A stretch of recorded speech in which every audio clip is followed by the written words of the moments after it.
In this lesson, I'd like to talk about probably the most famous part of 1 Corinthians. That is the love chapter, chapter 13. You've probably heard this read at a Christian wedding, seen it on a Valentine's Day card, or in other romantic settings.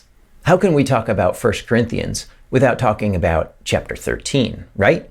But wait a minute, what does this have to do with conflicts? If we're talking Valentine's Day and weddings and hearts, it seems like we're off topic. Aren't we supposed to be talking about conflict resolution in 1 Corinthians? Funny you should ask. It turns out that 1 Corinthians 13, the love chapter, is actually set in the context of yet another of the Corinthians' arguments. This time, in chapter 12, they were arguing about spiritual gifts. They evidently thought that some gifts were better than others, so that the Christians with those gifts were superior to the other Christians in the church. Paul spends chapter 12 talking about how every Christian is important and dependent on other Christians in the church, like body parts making up a body. Then chapter 13 begins by saying that all the spiritual gifts are worthless unless there is love. If I speak in the tongues of men and of angels, but have not love, I am a noisy gong or a clanging cymbal. It seems that speaking in tongues was one of the favored gifts of the Corinthians. It was a flashy gift and seemed to really demonstrate that something supernatural was going on. But Paul says that this gift, like any of the others, was annoying and meaningless apart from love. Then Paul gives characteristics of love in the heart of the chapter. These characteristics can help us in many situations. The context for this chapter, though, is to help Christians who aren't getting along very well.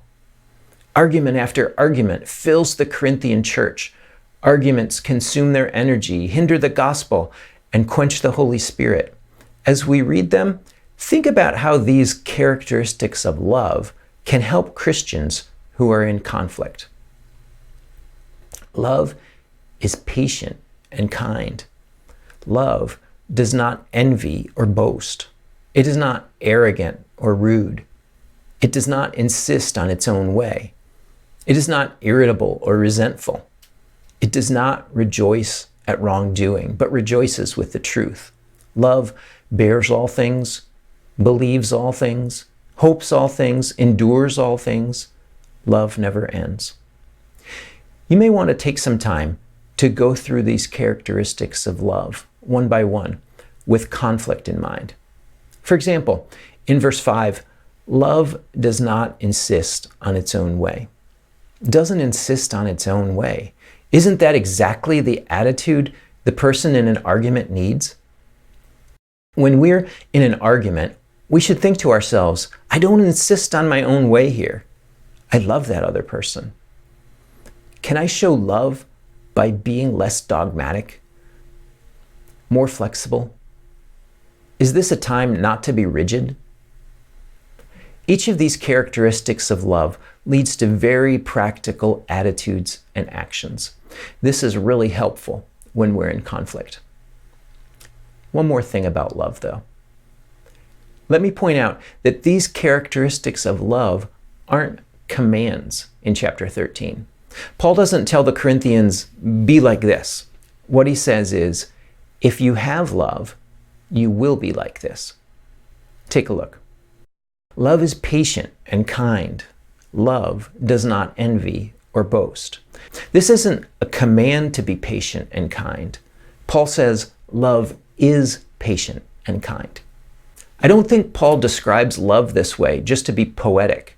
The idea is that love isn't something that comes from inside us. We don't manufacture love. Love comes from God. Love is a fruit of the Holy Spirit. Several times in 1 John, John says the same thing. Love is from God. Here's an example. Beloved, let us love one another, for love is from God, and whoever loves has been born of God and knows God. Anyone who does not love does not know God, because God is love. Christians who know the love of God will show love to their brothers and sisters. As we examine the characteristics of love back in 1 Corinthians 13, we will probably find ourselves lacking.